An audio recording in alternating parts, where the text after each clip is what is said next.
Part 2. Black Maid greeted Korean Mafia boss's dad. Her Busan Dialect greeting had every guest frozen. 3 months. That's how long it takes to transform from invisible to indispensable. From a maid folding towels to an intelligence officer planning operations. From a woman with one purpose, revenge, to someone trying to build a future on the ashes of her past. They gave me an office on the 40th floor of Park Tower. Floor-to-ceiling windows. Custom furniture. Security clearance that makes seasoned enforcers nervous. All because I spoke Korean to an old man in a hotel corridor. All because I saved his life when bullets shattered glass and illusions of safety. If you were shocked by my true identity in Part 1, you won't believe what happens next. Like if you're excited to see how I navigate the dangerous world of the Korean Mafia. Comment your predictions about my relationship with Jung Ho. Subscribe for more stories about hidden strength behind invisible faces. I still keep my apartment in Queens. The maps are still on the walls.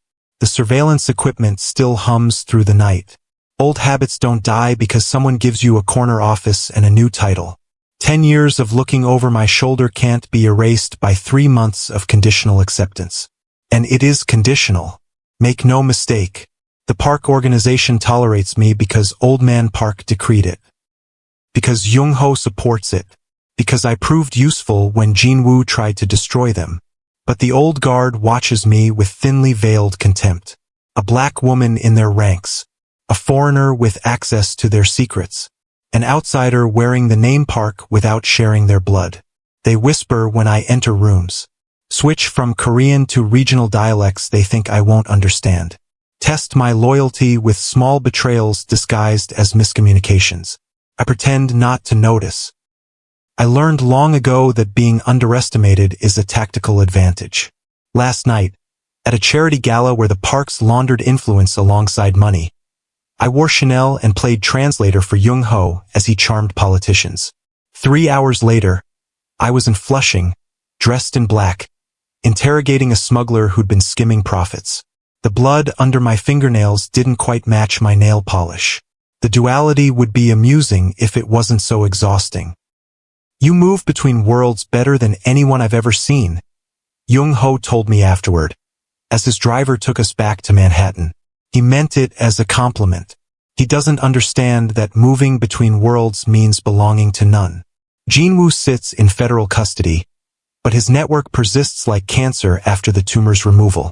His lieutenants operate from shadows, determined to finish what he started. They've already made one attempt on Jung Ho's life.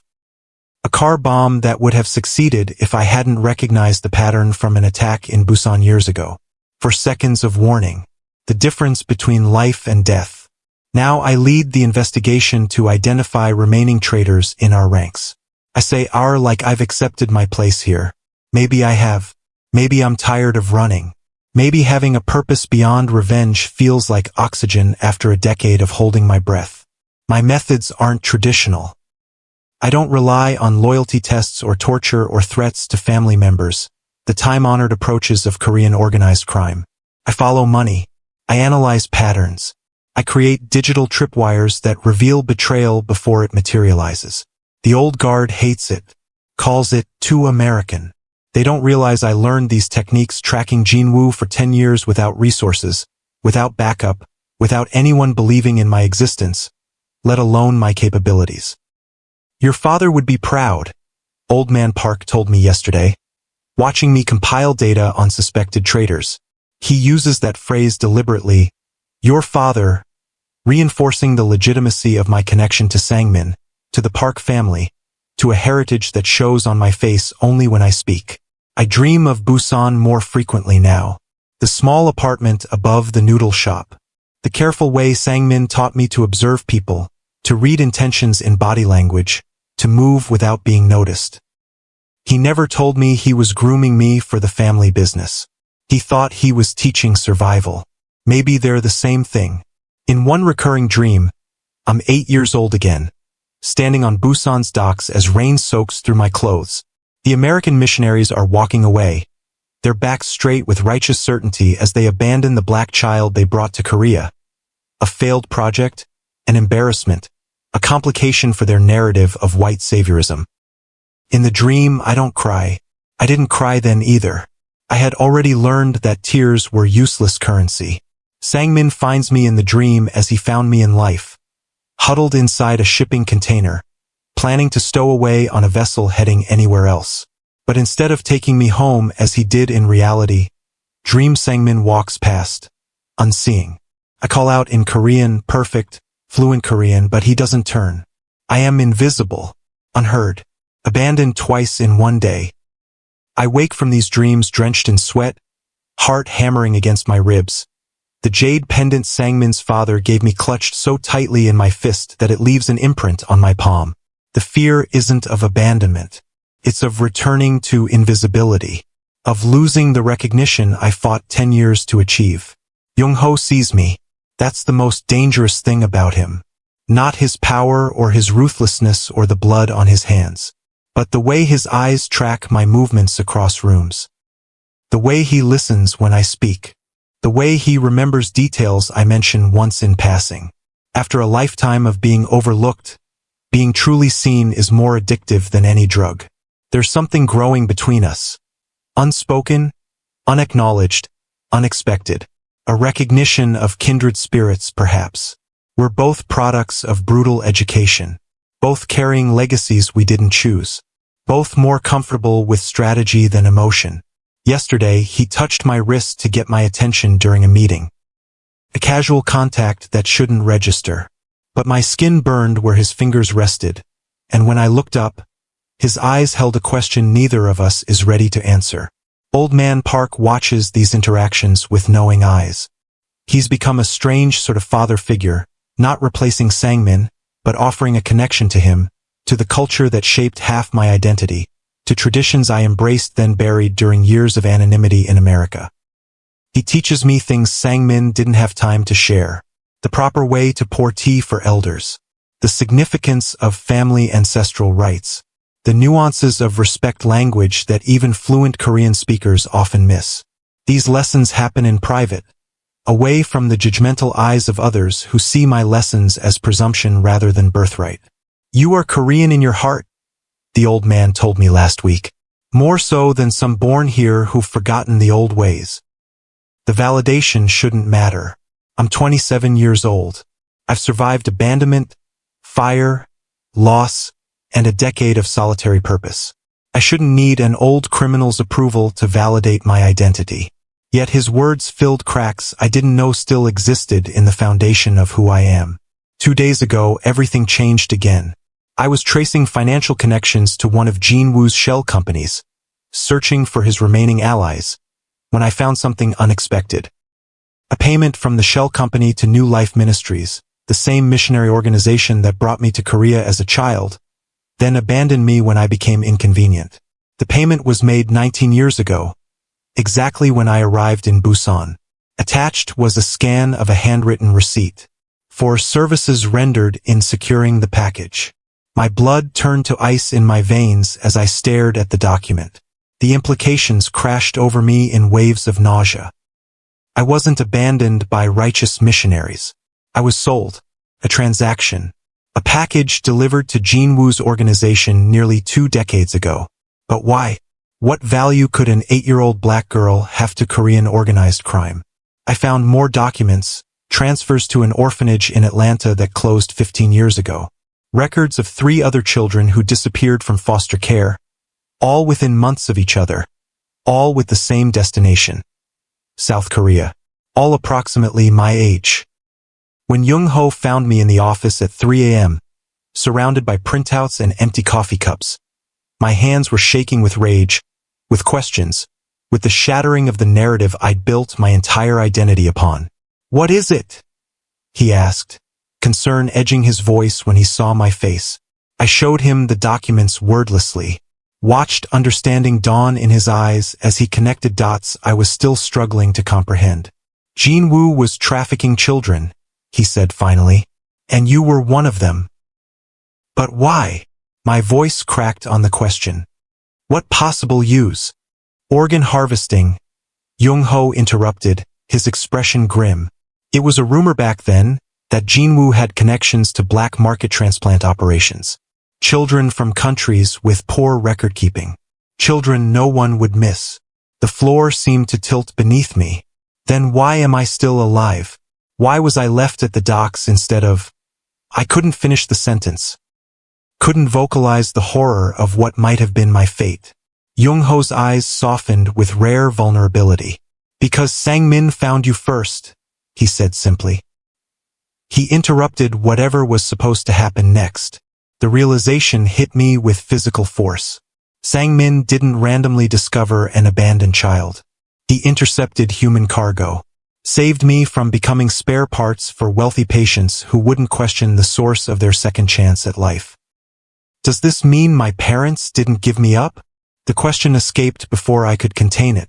The desperate hope of a child who never stopped wondering why she wasn't wanted. Was I taken? Young-ho hesitated before answering. It's possible.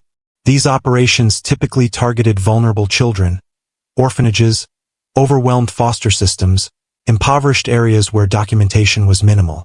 I need to know, I whispered. The mission crystallized with sudden clarity. Not just justice for Sang-min anymore, but truth about my own origins.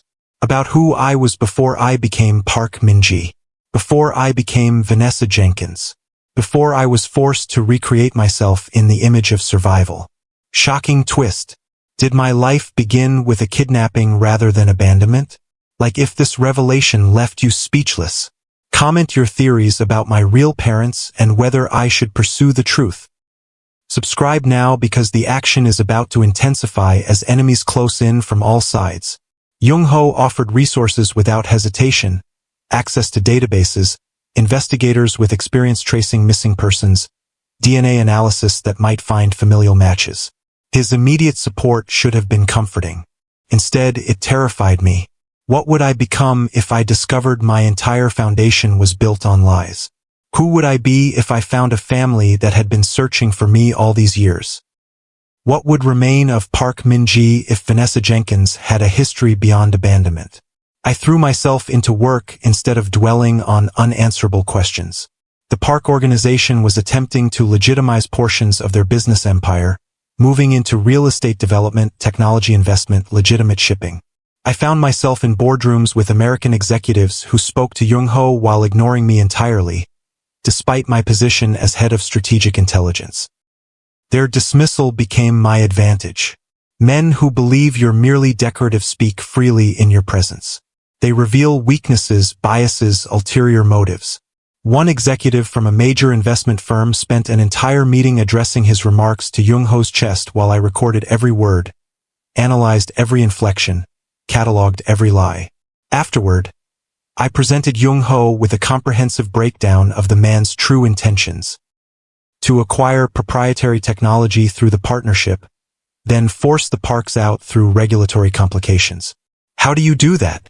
Young-ho asked, genuine admiration in his voice as he reviewed my analysis. See through people so completely? When you're invisible long enough, you learn to see what others miss, I replied. It wasn't the whole truth. The whole truth was darker. That Sang-min had trained me from childhood to read threats in micro-expressions, to hear deception in vocal patterns, to recognize the subtle tells of someone planning betrayal. That my survival had depended on these skills long before I used them in corporate boardrooms. I became our bridge between cultures, helping the parks navigate American business customs while educating our American partners on Korean expectations. My dual identity, once a source of perpetual alienation, became our competitive advantage. I existed in the hyphen between Korean-American, translating not just language but intent, context, implication. For 6 weeks I felt almost settled, almost purposeful beyond revenge or survival. Almost like I belonged somewhere, to someone, to something larger than my pain. Then came the betrayal from within. Park Sung-ho, Old Man Park's nephew, who had resented my position from the beginning, made his move with calculated precision. He planted financial irregularities under my access credentials, created digital breadcrumbs suggesting I was funneling organization money to offshore accounts, whispered to Old Man Park that perhaps his sentiment for Sang-min, had clouded his judgment about the black woman who claimed connection to a dead man. I discovered the frame-up only hours before it would have been presented as evidence against me. By then, Sung-ho had already isolated me from my strongest allies, sending Jung-ho to Tokyo on urgent business, arranging for Old Man Park to visit his doctor for tests that would keep him unreachable for hours. I had a choice. Run again, start over somewhere new, abandon the identity I'd fought to reclaim, or stand and fight alone, with limited resources, against an enemy with home field advantage. Running was smarter. Fighting was necessary. For myself, for Sangmin's memory, for the truth about my past that remained tantalizingly out of reach. Instead of fleeing, I went to ground in my queen's apartment. Activated emergency protocols I'd established during my years hunting Jinwoo. Called in favors from people who owed me. Not Park Min-ji, not the park's intelligence officer, but Vanessa Jenkins, the woman who had helped them when no one else would. The bartender who listened when they needed to be heard. The cleaner who found their lost wedding ring. The waitress who remembered their children's allergies without being told. My network wasn't powerful in traditional ways. No enforcers with guns. No politicians on payroll. But I had information specialists who could trace Sung-ho's digital footprints. Building security guards who could tell me his movements. Hotel staff who could access his meetings. Within 18 hours, I had compiled irrefutable evidence that Sung-ho wasn't just framing me. He was working with Jinwoo's network, positioning himself to take control of the park organization once I was discredited and Jung-ho was undermined. When Jung-ho returned from Tokyo to find me gone and accusations against me circulating, he didn't believe them. Not for a second. That trust, immediate, unquestioning, absolute, hit me harder than any betrayal could. In a lifetime of being doubted, dismissed, and discarded, his faith was revolutionary. He found me in Queens, arriving alone despite the risk, concern etched in features usually schooled to impassivity. When I showed him the evidence against Sung-ho, anger transformed his face into something dangerous, something predatory. He will pay for this, Jung-ho promised, the softness of his voice inversely proportional to the violence it promised. Not yet, I countered. We need him to lead us to the others, to Jinwoo's remaining network.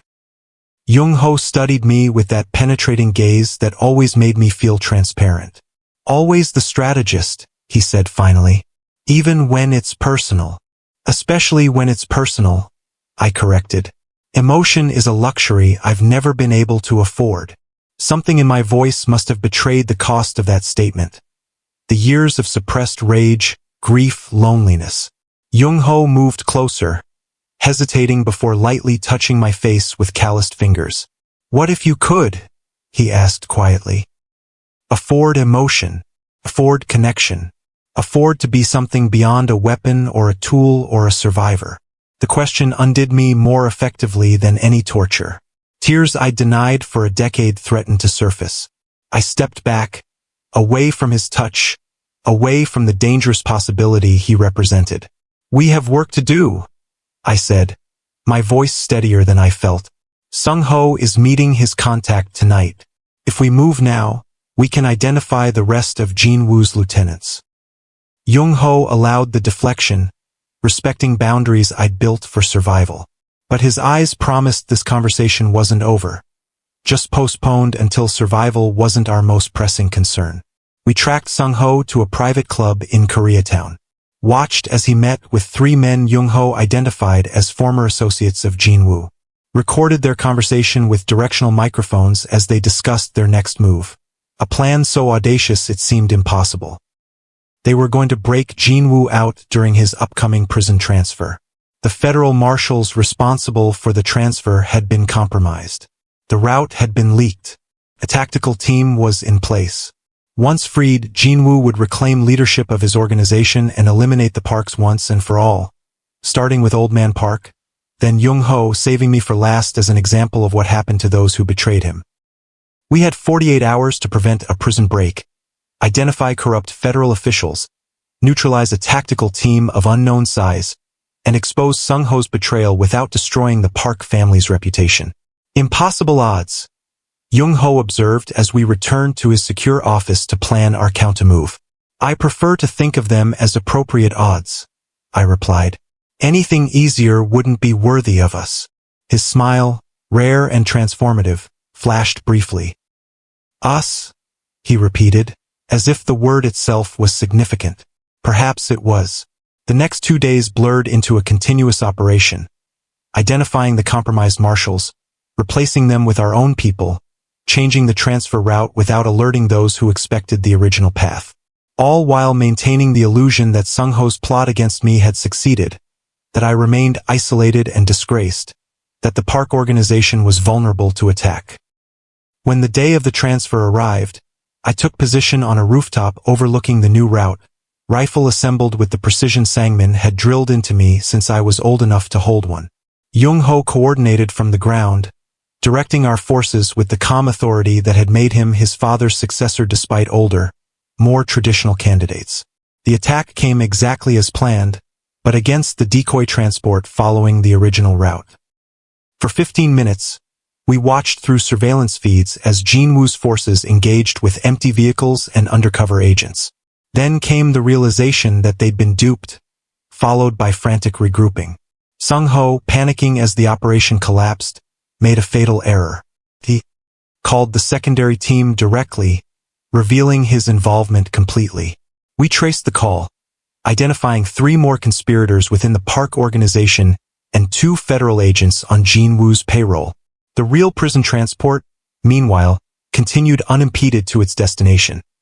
A higher security facility where Jinwoo would have fewer opportunities for external contact, fewer chances to rebuild his network from behind bars.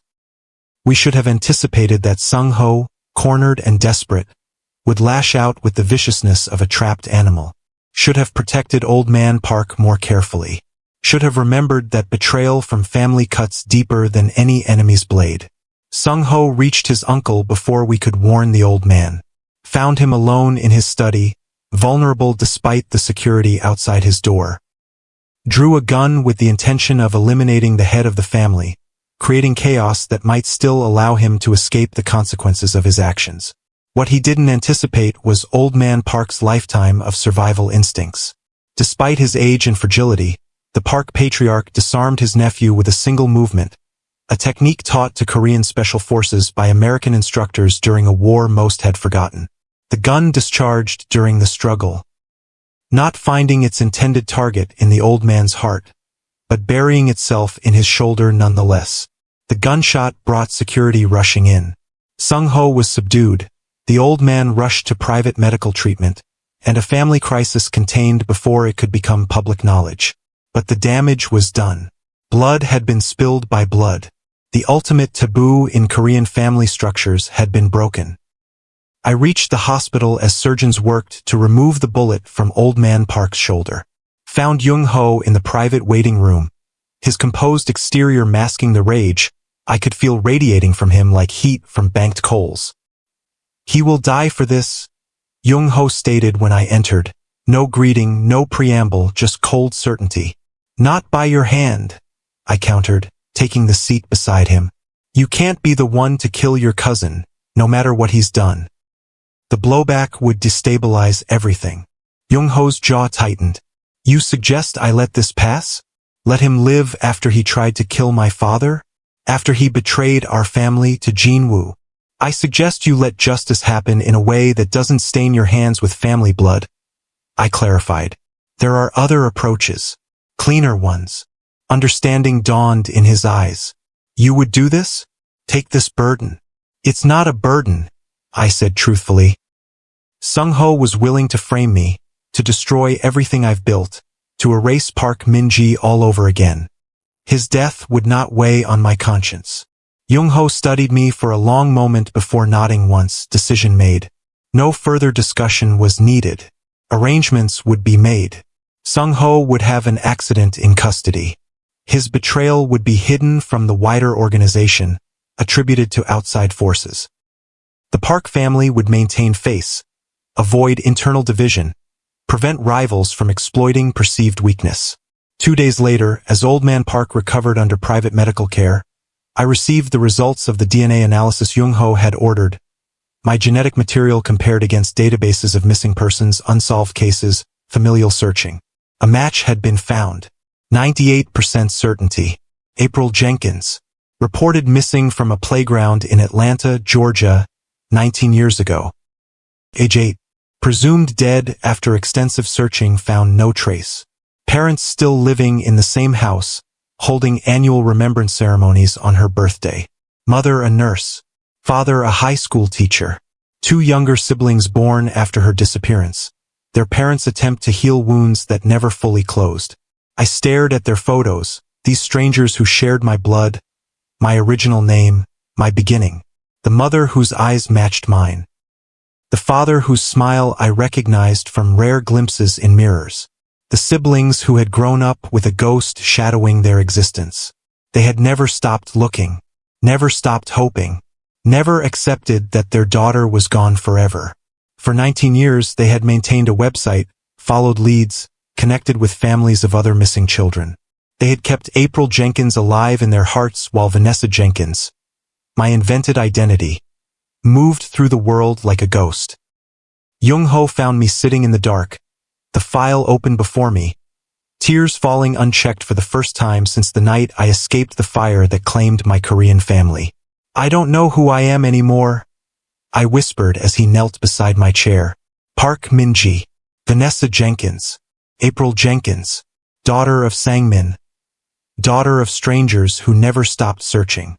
Korean in my heart, American by birth. I'm fractured into pieces that don't fit together. Then don't force them to fit, Jung-ho said gently, taking my hands in his. Be all of them, every piece, every contradiction, every complexity. How? The question contained all my fear, all my confusion, all my desperate need for solid ground beneath feet that had been running for so long. By accepting that identity isn't singular, it's accumulative, he replied. You aren't Korean or American. You're Korean and American. You aren't Sang-min's daughter or the Jenkins daughter. You're both. You haven't lost anything by discovering your origins. You've only gained context. His understanding, so complete, so accepting of my complexity, broke something open inside me. Not the controlled release of pressure I'd allowed myself in rare moments of vulnerability, but a complete collapse of the walls I'd built to contain my pain, my rage, my grief, my loneliness. I wept for the child taken from a playground, for the parents who searched empty streets calling a name I'd forgotten was mine, for the Korean family who died in flames because they protected me, for the decades spent pursuing vengeance instead of connection, for all the versions of myself lost to necessity and circumstance. Jung-ho held me through the storm, solid as bedrock, asking nothing, offering everything through his presence alone. When I finally quieted, exhausted by emotion too long contained, he helped me to the couch in my office, covered me with his jacket, and sat beside me until sleep claimed me. I dreamed of Busan again, but this time Sang-min found me in the shipping container, took my small hand in his calloused one, led me not to his home as he had in reality, but to an airport where my birth parents waited, arms outstretched, tears streaming down faces tight with worry and hope. She belongs with them, Dream Sang-min said in Korean, but she will always carry a piece of our country in her heart. I woke with clarity I hadn't felt in years. The path forward wasn't choosing between identities or loyalties or families. It was integrating all the fragments into something stronger than its individual components. Something unique, something whole. When I told Jung-ho my decision to contact my birth family while maintaining my position in the Park organization, he supported me without reservation. When I explained my plan to Old Man Park, still recovering from his wound, the elderly man nodded with understanding that transcended cultural differences. Family is not blood alone, he said, echoing wisdom Sang-min had shared with me years ago. It is choice, commitment, shared purpose. You honor both your families by embracing them equally. The Park organization evolved in the months that followed. My influence, American directness tempered by Korean respect for tradition, shaped approaches to both legitimate and shadow operations. We expanded technological capabilities, improved security protocols, developed intelligence networks that relied less on fear and more on mutual benefit. Jung-ho and I moved beyond professional partnership into something neither of us had anticipated finding: connection that honored strength rather than demanding weakness. Respect that recognized darkness without requiring its dominance. Understanding that saw complexity as valuable rather than problematic. The first time he kissed me was after a particularly challenging negotiation with Japanese counterparts.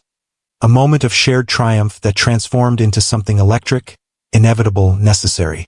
There was no hesitation, no uncertainty, just recognition that this had been building since I'd tackled his father to safety as bullets shattered hotel windows. 3 months later, Old Man Park hosted a private ceremony at his estate outside Seoul. Not a wedding. We weren't ready for that level of formality, but a declaration of intent, of commitment, of chosen family. Before the organization's most trusted members, I was formally acknowledged as Park Sang-min's daughter, and heir to his position within the family structure. I wore traditional Korean formal wear, a modernized hanbok in deep blue silk, but kept my hair in bantu knots, a deliberate honoring of both heritages.